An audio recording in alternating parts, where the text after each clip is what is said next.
La paix du Seigneur soit avec vous. Que le Seigneur Dieu vous bénisse.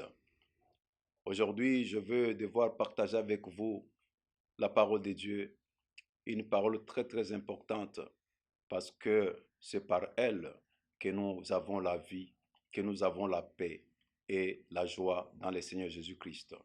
Je vais vous parler aujourd'hui sur la Pâque et les meilleurs confinements face à la mort.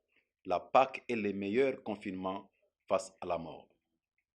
Aujourd'hui, le monde entier célèbre cette grande fête chrétienne de la mort et de la résurrection de notre Seigneur Jésus-Christ dans un contexte très particulier où les nations sont frappées par cette grande pandémie de coronavirus. Nous allons voir dans les Écritures quelle est la pensée de Dieu, la parole de Dieu, que dit la Bible par rapport à tout ce qui se passe aujourd'hui et quel est le meilleur confinement possible face à la mort. Nous allons lire la Bible dans le livre d'Exode chapitre 12, versets 21 à 23. Exode 12, versets 21 à 23. La Bible dit ceci. Moïse appela tous les anciens d'Israël et leur dit, allez prendre du bétail pour vos familles et immoler la Pâque. Vous prendrez ensuite un bouquet d'hysope, vous les tremperez dans le sang qui sera dans le bassin et vous toucherez les linteaux et les deux poteaux de la porte avec le sang qui sera dans le bassin. Nul de vous ne sortira de sa maison jusqu'au matin. Quand l'Éternel passera pour frapper l'Égypte et verra le sang sur les linteaux et sur les deux poteaux, l'Éternel passera par-dessus la porte et il ne permettra pas aux destructeurs d'entrer dans vos maisons pour frapper. Gloire au Seigneur. La Bible dit ceci. Nous sommes en Égypte. Les enfants d'Israël ont fait 430 ans d'esclavage et Dieu décida de pouvoir libérer son peuple. Et pour accomplir cette mission-là, Dieu avait choisi un homme du nom de Moïse qu'il envoya en Égypte pour accomplir la mission. Arrivé en Égypte, Pharaon ne voulait pas libérer facilement le peuple de Dieu, les Israélites. C'est alors que Dieu décida de frapper l'Égypte avec les 10 plaies. Et la 10e plaie, c'était que tout le premier-né des Égyptiens devrait mourir. Mais comme Dieu est un Dieu juste, il ne peut pas sanctionner le méchant en même temps que les justes. Il ne peut pas tuer le méchant ensemble avec les justes. Dieu avait prévu de pouvoir sauvegarder son peuple, de pouvoir épargner son peuple. Mais pour ce faire, Dieu donna des instructions claires à Moïse, son serviteur. Il dit à Moïse, parle à chaque famille d'Israël de pouvoir prendre un agneau sans défaut, un agneau d'1 an, et de l'immoler dans chaque famille. Et cet agneau-là devrait être rôti au feu. Et chaque famille devrait la manger tout en étant debout avec les herbes amères. Cette nuit-là, l'ange de la mort passera pour frapper l'Égypte. Mais vous prendrez le sang de l'agneau que vous aurez immolé, vous le placerez sur les linteaux, sur les poteaux de vos portes. Lorsque le Seigneur passera et qu'il verra le sang sur vos portes, il passera au-dessus de la porte. Et il ne permettra pas que les destructeurs entrent dans vos maisons pour frapper. Et Dieu dit à Moïse, chaque famille d'Israël, chaque enfant d'Israël rentrera dans sa maison. Il ne sortira pas de sa maison jusqu'au lendemain matin. C'était le premier confinement. C'est Dieu lui-même qui avait ordonné le confinement de son peuple. Pourquoi? La mort devrait passer en Égypte. La mort, l'ange destructeur devait frapper l'Égypte de la mort. Et il fallait que le peuple soit confiné dans leur maison pour se protéger, pour se garder, pour être épargné de cette mort-là qui devait passer dans le pays d'Égypte. Bien-aimés dans le Seigneur, aujourd'hui, le monde entier, les nations de la terre sont secouées par cette pandémie de coronavirus et les gouvernements du monde ont décidé de confiner leur population dans leur maison, ce qui est une chose importante, une bonne chose. Oui, on doit être confiné. Pourquoi? Parce que la mort passe dans la rue. La mort passe dans les nations. La mort frappe. Il y a un esprit de mort qui frappe les nations, qui frappe les familles. avec ces virus de corona. Et les responsables des gouvernements ont confiné le peuple dans leur maison. Mais je vais vous dire une chose. Le peuple de Dieu était confiné en Égypte, mais dans leur maison, pour être gardés des langues de la mort, ils devraient faire quelque chose.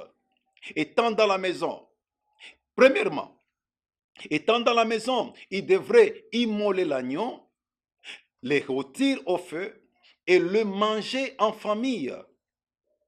Deuxièmement, ils devaient prendre le sang de l'agneau et les placer sur leur linteau.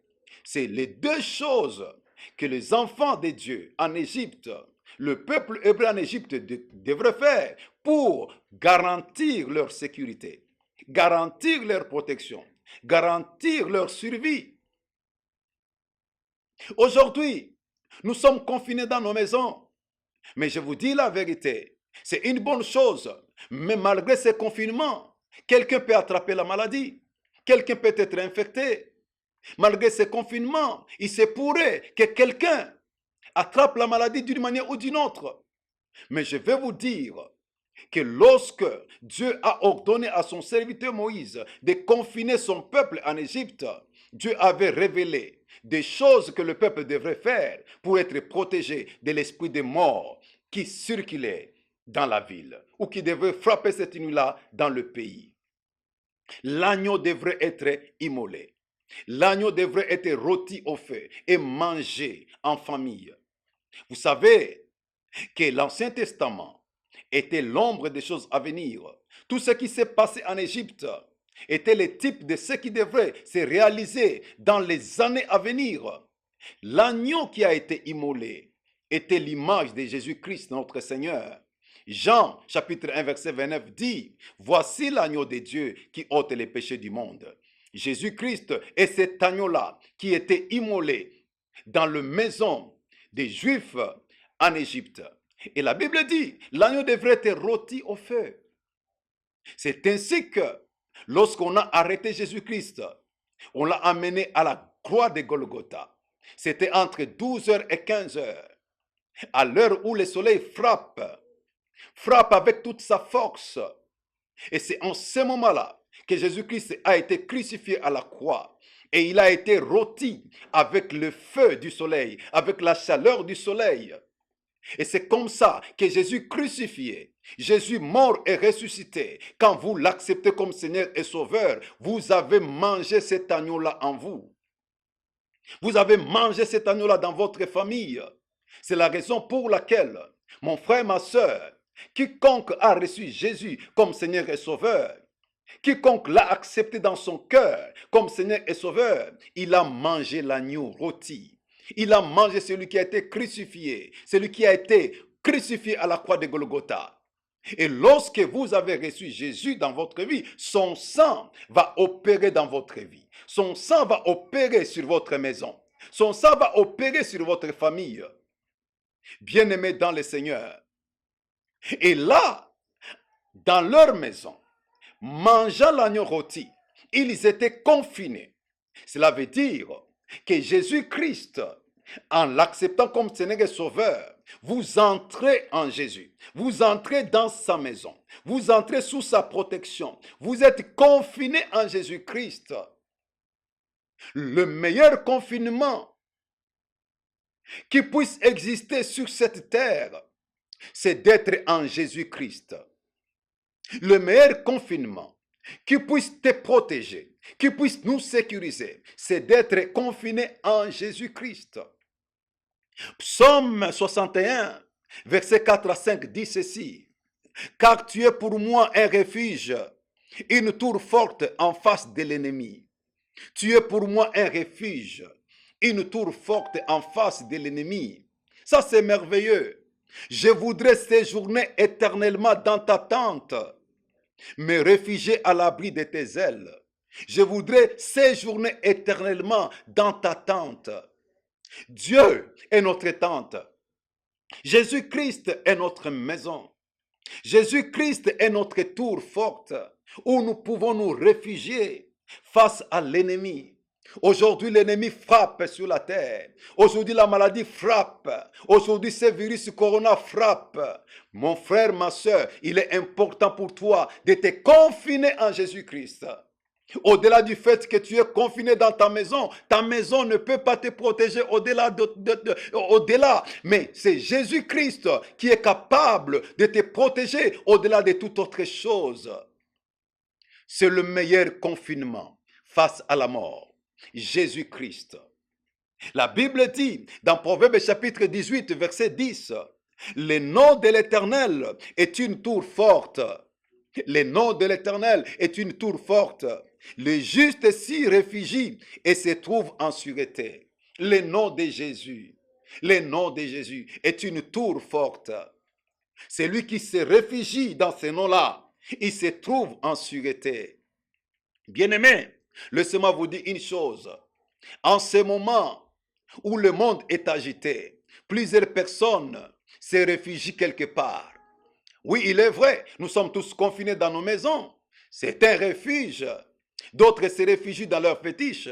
D'autres pensent que leur loge, leur maison mystique, où ils appartiennent, ce sont ces loges-là qui les protègent. C'est une fausseté, c'est une distraction. Il y en a d'autres qui pensent que leur divinité en laquelle ils croient les protège, c'est une fausseté, c'est une distraction. Il n'y a que le nom de l'Éternel. Et le nom de l'Éternel, c'est Jésus-Christ de Nazareth. C'est lui qui nous protège, c'est lui qui nous garde, c'est lui notre tour forte, c'est lui notre refuge, c'est lui notre meilleur confinement. Jésus-Christ de Nazareth. Dans Éphésiens, chapitre 1, versets 18 à 22, la Bible dit que Dieu a ressuscité Jésus-Christ par la puissance du Saint-Esprit. Et après sa résurrection, Dieu l'a amené dans le lieu céleste où Jésus est assis à sa droite. Mais dans Éphésiens chapitre 2, versets 5 à 6, la Bible nous montre que ce n'est pas seulement Jésus qui est assis dans le lieu céleste à la droite du Père, mais nous aussi qui avons cru en lui, nous sommes cachés en Jésus dans les lieux célestes. En d'autres termes, quiconque a reçu Jésus comme Seigneur sauvé dans sa vie, il est caché, il est confiné en Jésus dans les lieux célestes, au-dessus de toute domination, au-dessus de toute principauté, au-dessus de tout n'occuper se nommer sur la terre, dans le temps présent et dans le temps futur. Coronavirus est un nom. Mais tous ceux qui sont confinés en Jésus sont placés, ils sont cachés dans le lieu céleste en Jésus-Christ. Là, en Jésus-Christ, aucun esprit ne peut te toucher. Là, en Jésus-Christ, aucune maladie ne peut t'affecter. Là, tu es caché. Là, tu es confiné. Là, tu es protégé dans le lieu céleste en Jésus-Christ. Gloire au Seigneur. Ça, c'est merveilleux. Ça, c'est merveilleux. Et la Bible dit, dans Jean chapitre 10, versets 27 à 30, Jésus dit, j'ai encore d'autres brebis qui ne sont pas de cette bergerie. Il faut que j'aille les chercher afin qu'elles soient dans la même bergerie, qu'elles aient le même berger. Bien-aimés dans le Seigneur, c'est Jésus qui parle. Il y a d'autres brebis, en d'autres termes, il y a d'autres personnes qui ne sont pas encore de la bergerie de Jésus. Mais Jésus veut le chercher. Il dit, ils entendront ma voix et ils viendront dans la bergerie et ils auront le même berger. Écoutez-moi mon frère, ma soeur, en ces moments que le monde traverse, en ces moments de troubles, plusieurs personnes croient être protégées dans une bergerie quelconque. Il y en a ceux qui croient qu'ils sont bergers, qu'ils ont un berger, qui les protège. Peut-être ce berger-là, c'est une science occulte. Ce berger-là, peut-être c'est une religion quelconque. Ce berger-là, c'est un soi-disant un dieu de noir qui sauverait, ou un dieu des races jaunes, je ne sais pas. Écoutez-moi, ce ne sont que des mensonges. Il n'y a qu'une seule véritable bergerie. C'est la bergerie où Christ est le berger. Et c'est Jésus-Christ qui est le véritable berger. Aujourd'hui, si tu es en dehors de Jésus, je te dis, je te lance cet appel. Au nom du Seigneur Jésus-Christ, viens en Jésus-Christ. Accepte-le comme ton Seigneur Sauveur. Mange l'agneau. Mange l'agneau qui a été crucifié à la croix, l'agneau qui a été rôti à la croix de Golgotha. Mange-le et son sang va te protéger et son sang va te garder. Non seulement tu seras gardé, mais tu auras la vie éternelle. Tu seras sauvé, toi et ta famille. Bien-aimés dans le Seigneur, la Bible dit que ceux qui croient en Jésus sont dans ses mains. C'est Jésus qui parle. Mes brebis sont dans ma main. Je leur donne la vie éternelle et ne périront point, parce que mon Père qui me les a donnés est plus grand que quiconque, et personne ne les ravira de la main de mon Père. Car moi et mon Père, nous sommes un. Nous sommes dans Jean chapitre 10, versets 27 à 30. Jean chapitre 10, versets 27 à 30. Ceux qui ont accepté Jésus comme Seigneur et Sauveur sont dans sa main. Ils sont protégés par Jésus, par la main de Dieu. Ils sont confinés dans la main de Dieu. Ils sont confinés en Jésus. Et la Bible dit, ils ne périront pas. Ils ne périront pas. Parce que personne ne peut les arracher de la main de Jésus. La question que tu dois te poser maintenant, es-tu dans la main de Jésus ou pas? Il y a des gens qui étaient des chrétiens, qui étaient des enfants de Dieu, nés de nouveau, mais qui ont abandonné le Seigneur, qui ont abandonné Christ, qui ont rejeté la parole de Dieu. Ils se sont retrouvés dans d'autres bergeries, des fausses bergeries, avec des faux bergers. Et ils pensent trouver le salut là-bas. C'est faux. Il n'y a de salut en aucun autre nom. Il n'y a de salut que dans le nom de Jésus-Christ. Si tu as quitté la main de Jésus, Dieu te parle aujourd'hui. Tu entends sa voix par ce message où que tu sois, en Afrique, en Europe, en Amérique, partout. Entends la voix de Dieu qui te parle. Reviens dans sa main. Reviens dans la main de Dieu. Reviens dans la bergerie de Jésus-Christ. C'est lui le véritable sauveur. C'est lui le véritable protecteur. C'est lui le véritable Seigneur. C'est lui qui va te protéger contre toute menace de la mort. C'est lui qui va te protéger et protéger ta famille contre tout esprit de mort et contre tout ennemi. Bien-aimé dans le Seigneur, je t'invite aujourd'hui de te confiner en Jésus-Christ. Au-delà de ce confinement-là où tu es dans ta maison, pose-toi la question, est-ce que tu es confiné en Jésus ou pas? Parce que ces 4 murs où tu es confiné ne peuvent pas empêcher les démons de pénétrer dans ta maison. Ces 4 murs où tu es confiné ne peuvent pas empêcher au diable de pénétrer dans ta maison. Mais si tu es confiné en Jésus-Christ, tu seras protégé et les démons ne peuvent pas te toucher. Le diable ne te touchera pas et la maladie ne peut pas t'arracher dans la main de Dieu. Le Seigneur Dieu va continuer à te protéger. Que le Seigneur Dieu te bénisse et que le Seigneur Dieu te garde. Au nom de Jésus-Christ. Amen.